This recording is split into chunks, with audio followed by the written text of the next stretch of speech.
We are back in video number 23. Today's topic will be a bit of a talk about understanding an emotional outcome of why are you signing up to doing anything? Because more often than not, everyone we personally work with, for example, majority of my people will be extremely busy people who have their own businesses, who have their families, travel a lot, many other things that intervene with everything. And oftentimes you kind of lose the meaning of why am I even trying? You know, I could easily go and do these magic things, spend time with my family and whatnot, and completely neglect my health. So for us, it's probably easier because we have done it for many years. So it's just part of us. Whereas for someone else, they need to have that emotional thing tied up so they start it on the right way. And I would be really curious about finding out if you even know what was your emotional click when you started out. So what was that one thing that really revved your gears up to, hey, I'm going to train, I'm going to compete, I'm going to go to Australia, I'm going to do this, I'm going to do that. I never knew that until just 2 years ago, after literally nearly 20 years of training. That for yourself, you didn't know that. I never understood that this is why I did things. You know, and I can touch up on that if you like. So for me, the most important thing was making my dad proud. I never cared about how I do, but my dad used to have this little booklet where he had all the cutouts from papers when I was competing in any kind of thing, powerlifting, bodybuilding, whatever. I used to do these Olympics called in chemistry and math and all sorts. We have a small country and you kind of get in faces of people if you do well. So he used to have these cutouts and put them in a little book and then show all his friends, hey, look, this is what my son is doing, what's your son doing? You know, and I never realized that was my emotional hook to do extremely well. And when my dad passed away, every competition I have done afterwards, I just don't care. I do it for fun. You know, I do it pretty much just to show people, hey, this is easier than you make it look like. But it's easier for me because I have done it so many times, you know. So have you ever thought about what was the main reason why you even started training? When you started training, what was the reason you never gave up? Because you have so many failures in front of you and looking up to others who are doing 10 times better than yourself, it might be disheartening. Have you ever even thought about that? And have you tried to understand, has it changed? Because you're still training really hard and you're still doing extremely well. So my training career started when I was very young, just like you, right? Like in sports, right? For high school. And it was in wrestling for me. And I remember I didn't start wrestling until I was like 8 or 9 years old. And I lost every single time for 3 years straight. Okay. By the time I became 11, 12 years old, I was starting to get pretty good. And then I realized that's when it hit me that I was like, it's because I've been so consistent, even though my consistency was a consistency of failures, I never stopped going, mainly because it was fun, right? Like just going and hanging out with my friends and wrestling. And that's when it hit me that if I can force myself somehow to do it consistently, all the right things, I will get better. And I remember when I was 13 that I wrote down that I would be a state champion. I wrote it down, I put it on my mirror. And I looked at that for 4 years before I became a state champion. And I became a back-to-back state champion from that point forward. And that was the start. Now that wasn't weight training, that was, wrestling. So then, I graduated from high school and then everybody's like, well, now you're an adult, you got to get a job, you got to do this, you got to do that and all this stuff. And so my main drive was to do that, right? To get a job and do my thing, right? So I didn't step into a gym. I didn't do any sports stuff for 4 years after I graduated from high school. So 19, 20, 21, 22. So I was 22, almost 23. And I just looked at myself and I was like, I'm kind of disgusted with how I look. I'm like, I've been working hard, right? And I've been, Mm. getting my finances ready, and I built up enough money between me and my wife to buy a house and all this stuff. And I was finally here. I had a house. I had started a family, but I looked like shit and I couldn't perform like I used to as far as physically, right? And I was like 210 pounds. So, like, what is that? 98 kilos or something like that. But it was not muscle. I was probably 22, 23% body fat. So And you then knew again, how well it feels to feel good. That's what was dragging you. Hey, let's get back into training. it was like You broke up a all it's little going to bit. take. You broke up a little bit. Could you repeat that? Oh, yeah, and not only that, what I really caught on to was that all it was going to take is consistency, Hmm. right? Because I knew that from my past. So Yeah, you had done it basically, before, and that template was there, and you just know you need to put in work. yeah, yeah. And so I just started working out. Like I wrote down a goal of, hey, I'm going to work out. This is how it started out. I'm going to do 100 push-ups every morning and 100 pull-ups every afternoon. Hmm. No. It was just every day. I'm like, that's what I'm going to do. I'm going to do it for 2 months, and I'm not going to stop until I've done it for 2 months. At the end of 2 months, I had every day 100 push-ups in the morning, 100 pull-ups in the afternoon. Hmm. And next thing I know, I started feeling great, started feeling more motivated. At the end of those 2 months, my wife goes, you should probably compete in something. You're very dedicated. So right away, this CrossFit was like just getting started. So my wife's like, maybe you should do CrossFit. And it didn't really speak to me, right?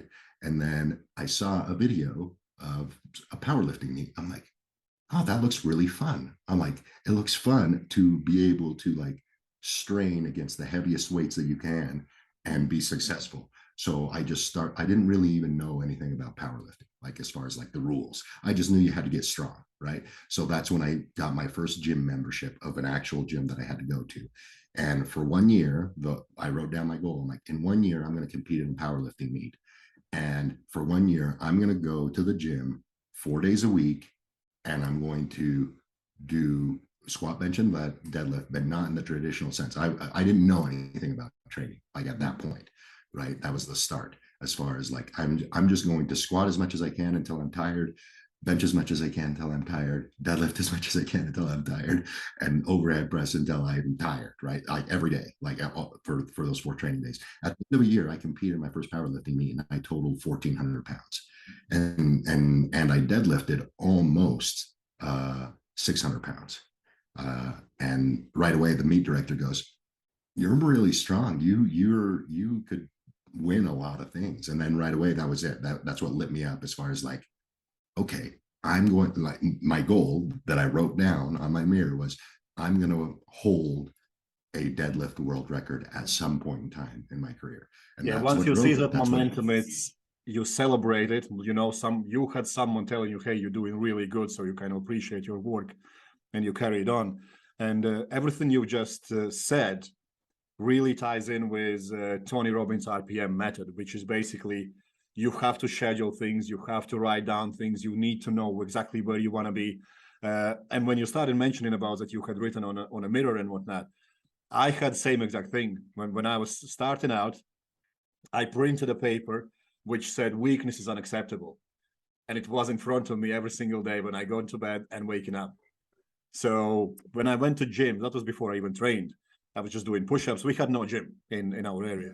I was just doing push-ups, pull-ups, dips, whatever, because we had bars outside kind of for kids to play around, and they were all like for physical stuff.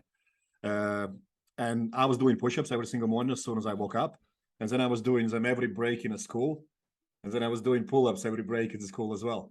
So by the time I went to gym, I was 63 kilos and I was benching 90 kilos without ever training with any weights. So by the time I actually got to gym, there was a guy who was national powerlifting team coach, and he was like, "Have you done much powerlifting?" Like, I have no idea what it is.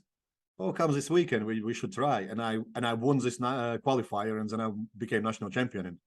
And I'm like, I never even trained for it. Let's go for it. Uh, and this is very interesting because everyone who does something need to realize there are patterns that lead to success. yes. All you need to do is just repeat those patterns. Whereas at moment, don't know if you agree, social media is washing it down and giving you a million other things. Hey, you need to do it this way, you need to do it that way. You don't need to work that hard. You probably don't need to plan everything as direct as you're doing, this and that. And it's always promoted by people who already have been successful and now they pull back. Like, yeah, you Yeah. don't need to do it anymore. You have done it. People who have never done it, they Well, still go through those things to get where you are, so you're confident now. I compare it to yeah. driving a car. You drive a car at the beginning, you need to learn everything, whereas indicators is this and that. After a few weeks, months, years, whatever, you don't even think about anything anymore. You drive, you eat, and text at the same time. Now you can tell you someone else who comes in, hey, I want to learn how to drive a car. Oh, don't worry about it. You'll just get it. No, you won't. That's very true. It's very true, right? Like most people, especially new people that look for coaching or hire me or whatever, they're always asking me, what do I do? Or how, like, I'm like, you don't, that's not your problem. Like, that's not the solution to what you want to change. What I do is what I do currently. I'm telling you, I'm speaking to the person on the other side. You are not where I am. You are somewhere else. So you have to do the things that will get you to your goal. And that has nothing to do with me. I'm just the guy guiding you. I'm just the guy setting you up. And for some people, I'm literally trying to convince them that the thing that I'm trying to get them to do is the thing that's appropriate for them at this moment, but it will change, right? So let me ask you, what are other most common mistakes that people do when they are setting up fitness goals? So one of them would be trying to copy the best person there. So basically trying to go from 0 to 100 when they need to go from 0 to 1. What other things would be there that sticks out? A misconception of timeline, a lot. And this has to do with social media a lot. Yeah. Just because I think I just posted today one of my girls 10 years difference in her physique, because people right, 10 years 10 weeks, 6 weeks, and transformation of this, transformation of that. Yeah, if you look at professional bodybuilder who has getting in shape every single year, it doesn't take him 10 years anymore. He can go really out of shape, but because he knows the amount of discipline it requires, exactly what to do, exactly how he's going to feel, it's 10 times easier. So it takes 10 times less time. Yeah, because you can push yourself that much harder, right? Same thing, going back to driving a car, right? A NASCAR driver can get in a sedan and outdrive anybody that doesn't know about driving in the best sports car. You know what I mean? Like, he can literally take a piece of crap sedan and outdrive you because he knows how to push it to the limit, because he's done it for his whole life, right? That's exactly what I'm getting at. Like, okay, when for example, if I needed to get in shape, not in my current situation, and this is another mistake, but if I needed to get in shape and my environment is conducive for it, I can get in shape in 8 weeks, like really, really good shape, like to the point where it's like, oh wow, this is marginally better than the rest of the people on the planet, right? Yeah, I usually get competition ready in 6-8 weeks. And people go, how do you do that? I'm like, because I know how, and my body is already primed to do that. You know how to push it as hard as you physically can without going off the rails. And at the end of those 6 weeks, you're like, man, that was hard, but I got it done, right? And then now I can it's relax. Like, exactly. And now I can relax, right? Whereas somebody else, they haven't even experienced how to push their body to that limit, right? Like, a great example is that transformation you posted, right? This girl, again, I don't know anything about this person. I just saw the pictures, right? This girl 10 years ago was probably sitting at maybe 105 pounds of lean muscle tissue and probably another 45 pounds of fat on her, right? Like, not joking, that's probably what she has on her body. Forward 10 years, she's now probably 130 to 140 pounds of lean muscle tissue with only 20 pounds or less body fat, right? Maybe only 15. So she's gone from almost 30% body fat to probably 15% body fat or less, and gained a bunch of muscle tissue. She did that in 10 years. if she were to let herself go for a year, right? Just, hey, whatever it is, life circumstances, whatever. If she let herself go for a year, guess what? It's not even going to take her 1 year to get back to that really pristine condition of the end of the 10 years. Why? Because she's, number one, she's changed her body. It's not the same as it was 10 years ago, right? It responds differently. That's the number one thing. Her environment, biological environment, is different. And she has now experienced every phase of what it took to get that body. So now she can push that body to its extreme limit for 3 or 4 months, right? And be like, hey, I'm in top shape once again. So the fear of going backwards, the longer you've done something, almost doesn't exist, right? Just like a driver, a professional driver, they've done it for 30 years. If they get in a wreck and they can't drive for 7 months, yeah, they're nervous. But the moment they get back behind that driver's seat, it all comes back. It all comes back to the point where, like, okay, give me some training, give me 4 or 5 months, I'm going to be ready, right? Because I always try to encourage everyone to focus on that you need to create a different identity for who you're going to become. Because who you are now and your physique and your health parameters and everything like that is an individual that needs to go. Like, yes, if you're only focusing, I'm going to get in shape in 6, I want to get in shape for holiday. This is not going to be sustainable. You're never going to enjoy it, and you're going to just do it as a one-hit wonder and then disappear. So coming from that, I'll have a question for you. What do you think is realistic? How do you break down goals so they are realistic for the person and their circumstances? What would you ask them to do? How would you ask them to approach their lifestyle? What questions would you ask? And how would you tell them, hey, this is what I would like you to wake up every day and focus on to make sure that the goals you are trying to reach are not only achievable, but also are realistic, kind of? Yeah. So first off, I think that every goal is achievable. And so what I start doing is I take that goal, their final vision, right?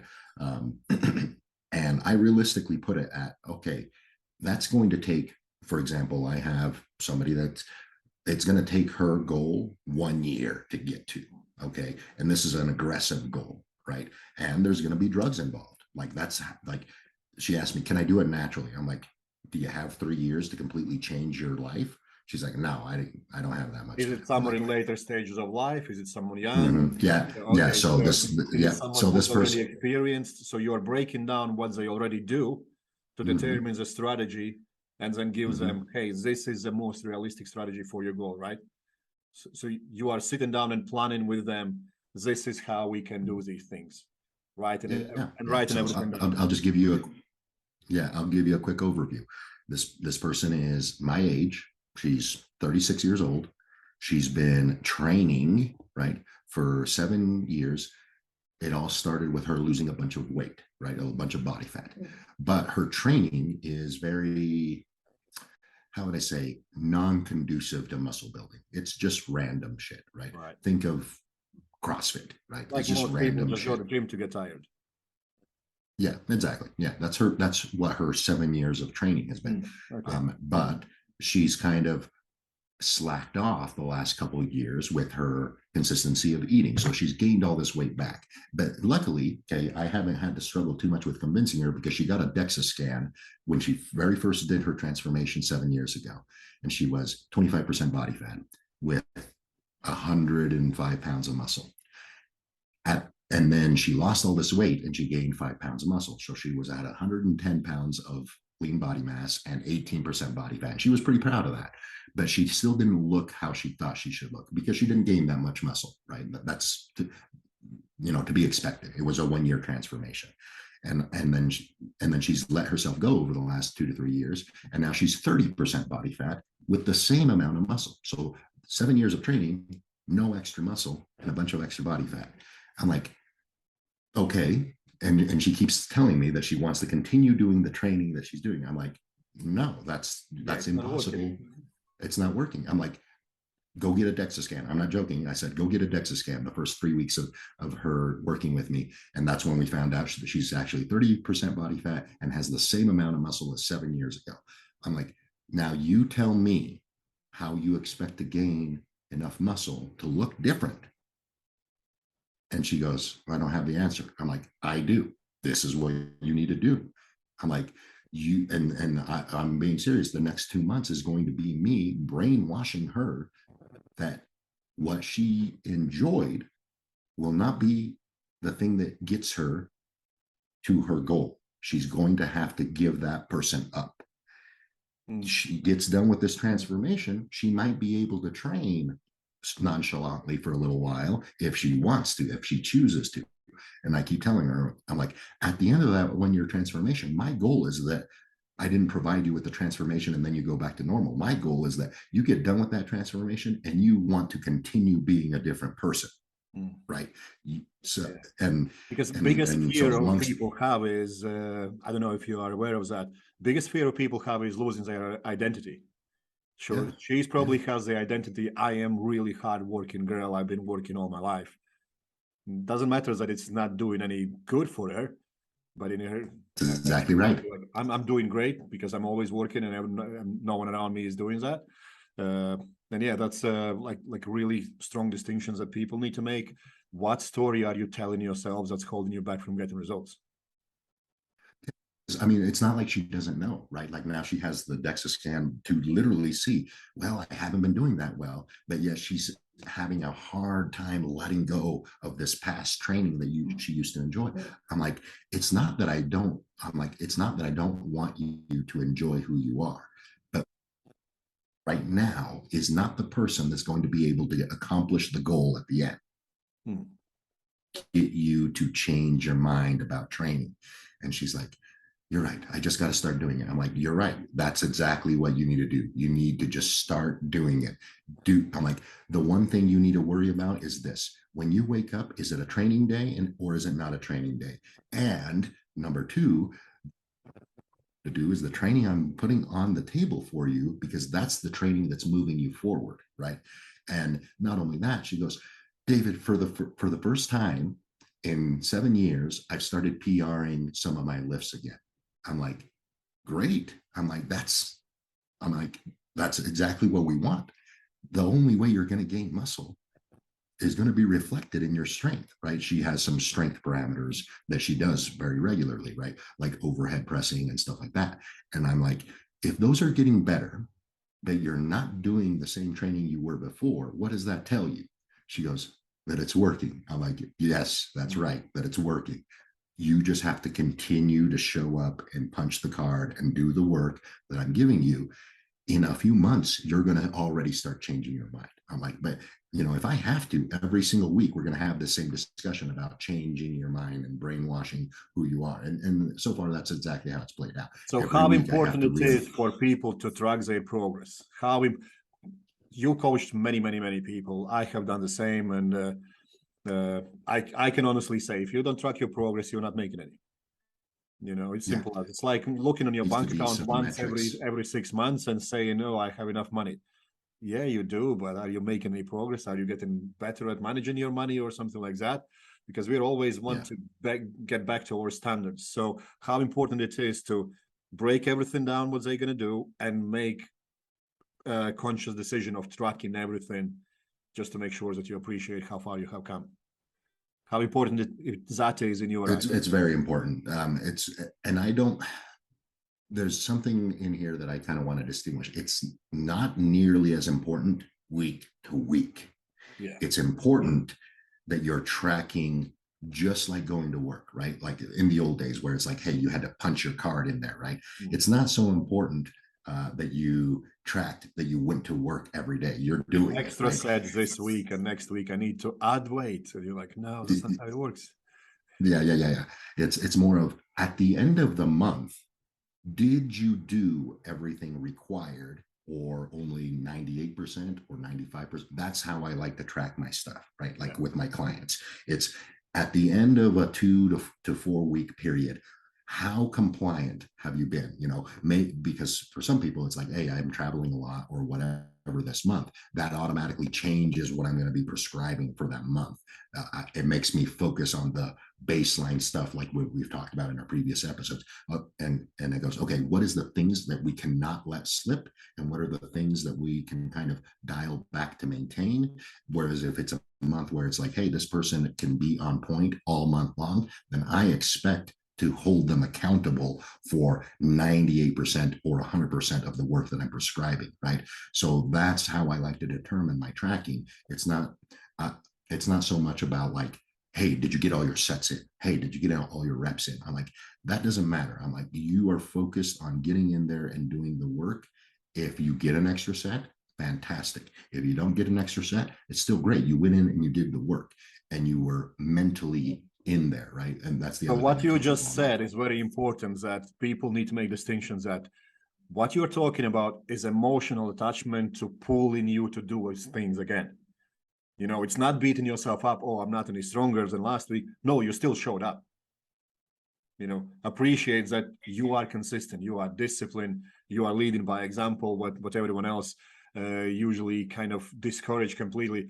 Oh, I only did couple sets, but I didn't sleep well, and this and that, million excuses, and just disempowering language to themselves.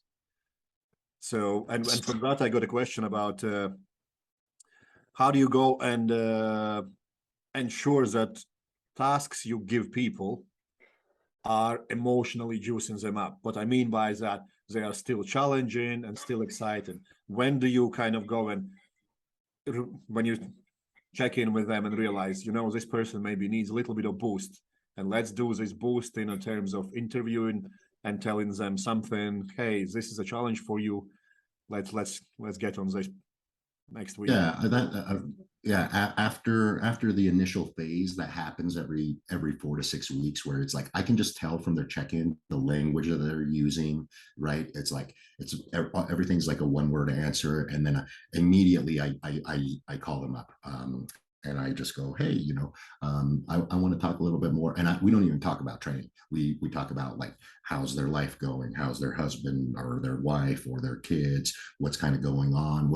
What are they looking forward to, right? Like, hey, what's happening in a couple of months? Are you going on a vacation? Are you doing?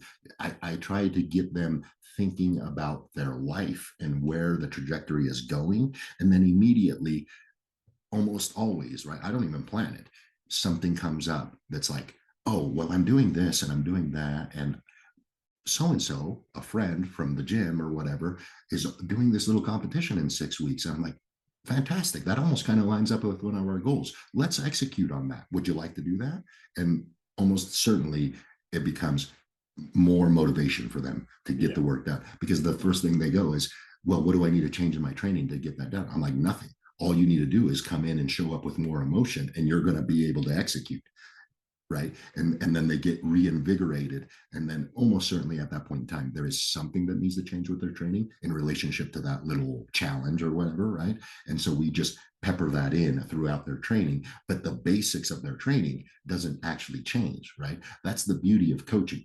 Coaching is not programming. Coaching is finding out what motivates somebody and what you can modify without changing the trajectory of the final goal, that keeps them motivated and keeps them healthy and moving in the right direction. That is what, in my opinion, is coaching, right? It's not giving them the answer, it's pulling them forward. So when we go back to your history, when you just started training, for example, when I started training, we were 8 guys, and we were always there was no chance that we would walk in a gym and there would be more than 2 or 3 guys who were not feeling like it. And then you have 6, 5 guys screaming at you like profanities and all sorts, and you just get yourself going, and you went for it.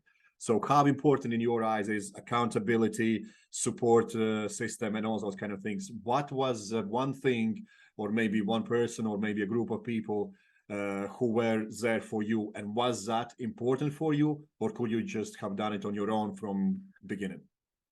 So because of my history with wrestling, which is a very individual sport, I would have done it without anybody's support, as far as like executing on the task. But the thing that kept me motivated, like, because I didn't get a world record deadlift in the first 2 years that I lifted. I got a world record deadlift after 5 years of lifting, right? So it took 5 years to get there. What kept me going is that my wife literally supporting me in the things that I needed to do. I basically would lay out a training plan. I'm not joking. I would lay out a training plan. She could care less about the actual training, but she needed to know, okay, what days are you training so that I make sure that everything is ready for you for that 1 hour or 2 hours that I'm going to spend in the gym, right? So she was my support system that literally supported me in the task that I needed to accomplish. The intricacies of the task at hand, she didn't have to support me there because I was already mentally fortified for that task. But for some of my clients, right, it does come back to, hey, what is their husband telling them? What is their children do? Does he help them? Friends, or does she? Friends, yes, anything, work. right? Like it really comes back to, what does their lifestyle look like? Are they doing everything, including feeding the children, including, because at that point you start programming a little bit different and you start motivating a little bit different. And sometimes with somebody that's extremely busy like that, it comes down to, hey, we are going to have to cut back on training every 3 or 4 weeks. That doesn't mean you're not moving forward. It means that I'm preparing you to push hard again for 3 or 4 weeks, just because their stress level, their cup is really full, right? Whereas other people, it's like they have the perfect lifestyle, they have the perfect support system with their spouse and their friends and their community. So then it's like, hey, I push this person incredibly hard, and guess what? They only get better, right? And that's where you have to know how to you have to know how to read some of that stuff. And I make it a priority to not necessarily tell them that there's bad things going on or non-conducive things, but I do highlight them. Hey, if you can, the thing that's going to help you, for example, that first person that maybe doesn't have a great support system, sometimes on that off week, I'm like, instead of feeling down that you're not able to do all the work, why don't you try to elicit somebody or something to help you with these certain tasks, and maybe find somebody that does this one thing, so it relieves some pressure off of you. And then sometimes they're successful in finding that person, right? And then I go, you should build a better relationship with that person or that thing that's helping you with this particular stress decompression task. And then they go, okay, so I should do this more regular with this person or this thing. And I go, yes, because that's going to help your long-term goal to continue to push even harder and harder. So yeah, I mean, it really comes back to brainwashing that person that they have to get rid of the person they used to be. And it has to continually pull them to, hey, you're changing this person. You are becoming a new person. That's the whole point of this. And I'm always going to be referencing, who are you becoming, not who you were, right? As a coach. That would be my exact strategy. I would work on creating, I wouldn't say brainwashing or whatnot. I would just creating more mindful approach, understanding what's holding you back, what's pushing you forward, what's pulling you forward, and create a new identity with that. So when you go all through this, what would be your advice for someone who is just starting out and want to set up some realistic goals, and they come to you and say, hey, David, I just want to get lean, I'm gonna want to get ready for holiday, and you're like, yeah, you're not going to do any work if you're thinking like that. What would be your approach? What would you tell them? Hey, let's start this way, and this is how you're going to make sure you set up something that not only is realistic, exciting, but also is becoming part of you. So what would be your strategy, how to set up somebody to reach their goal and actually take action instead of just saying, hey, I want to do this? Because we know when we take our New Year's resolutions, I'm going to do this, we just give up after a week. So the very first thing starts with 1 week check-in, right? The week number 1.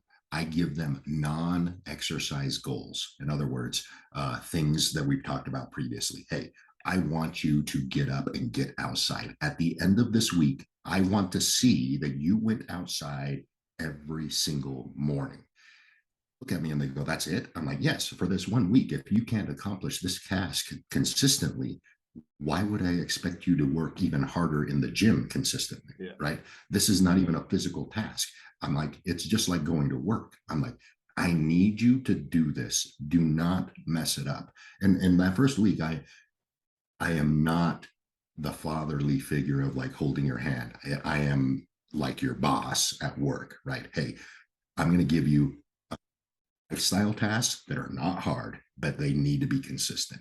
I'm going to give you one size task, going outside for a walk, right? You see what I'm saying? Like, it literally goes back to exactly how we've been doing all of these episodes. These tasks are so damn simple that if you cannot accomplish them every day, excuses, then we're going to have a harder time changing big things. So that's where I start. And week 1 and week 2, there should be absolutely no failure in these systems. And then once they can demonstrate that, then the very first thing I do at the end of that 2 week is I literally celebrate them for doing it. I'm like, you have no idea how hard this is for a normal person to just automatically do something consistently for 14 days in a row. I'm like, 7 more days, and this is going to become a habit. And then they go, oh, fantastic. And then from there, then I start adding more complex tasks that has more to do with nutrition and training that now they can accomplish because they have the fortitude single day. So I just made a list and summary in quite a few points. It might seem overwhelming, but the baseline points are: have a clear vision and clarity about where you're going. If it requires you to write, ideally you would write something in front of you and always remind yourself, hey, I want to get there. I want to become this person. I want to do these kind of goals. This is what's important for me. Setting and knowing your baseline, doing your blood test, what we always keep talking about, just knowing where you're at in terms of your fitness levels, even if it's just saying, hey, I've been to gym twice a week. That's a baseline, keeping it simple. So tracking everything. You can always make changes, but you can never make progress without tracking where you're at and where you're going and what's happening in between. So I have a diary in front of me from 2013, me competing in Britain finals in bodybuilding. I have written down everything. I tracked down everything, and I had clear vision on day 1 is written down, wins this. It's like nothing else matters. So, and focus on taking step 1 instead of going, hey, I'm not going wherever everyone else is, which is probably 100 steps in front of you. Make that step 1. Can you go out for a walk every day? Can it happen? And language is very important. You highlighted it many times, telling to yourself, I'm going to win this. I'm going to do this. I'm going to compete. I'm, always being empowering to yourself. Have a support system. May it be a lot of friends, may it be just one friend, may it be just a diary where you tick off everything that you have done.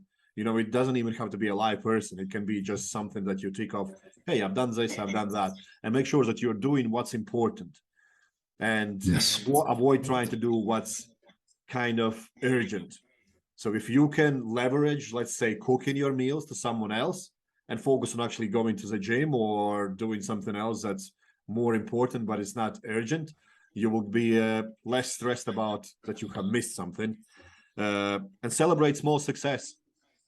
Celebrate that you woke up in the morning and felt energized. Things like that. That right there is probably one of the most undervalued things in modern living, is not just waking up and feeling energized, but the small wins, like you said. Hey, my sleep is improved. I literally can tell I'm sleeping better. Most people will put that in their check-in in the first month or so that I am coaching them. And I make it a point to highlight that to them. I'm like, I don't think you understand how important this is. Yeah. So sometimes it's literally a 20-minute conversation just about why that is so important, right? And then they get done and they go, well, that's fantastic. I'm glad that's happening, right? Whereas when they wrote it down on their check-in, it was just a sentence, and that's all the thought was. And to me personally, I just ask people to write down one good thing that happened this week. And I always tell them, this is the most important metric I am tracking. I don't care about your body weight. I don't care about your PRs and all those kind of things. If you can find one good thing in a week, there's something terribly wrong and you're not going to get anywhere. Yeah, but because it starts to display emotional bias or this disconnection of them with their goal, right? If they feel like nothing good happened that week, it means that we are going backwards, right? Yeah. Because And this humans should, are always looking for trouble. They're always looking to survive. They're always there is always things that's bad that will be available for you. But we need to rewire our brain to look for what's good as well. yes, absolutely. And that, yeah, that's probably one of the major things that needs to be, that is one of the things that will continue to pull you forward with whatever you're trying to, that are happening well, good, some way or manner, whether it's emotional, physical, spiritual, every week. That goes a long way with restoring your energy to move forward. Yeah. No, awesome. Dave, thanks for your time again. We're not going to drag this any longer because we can end up talking hours and hours and hours about every single topic we do. But our goal is always to keep it short, concise, give out a value, some things that people can implement straight away and change their lives immediately. So as always, appreciate your time, and I'll speak to you next week. Awesome. Thank you.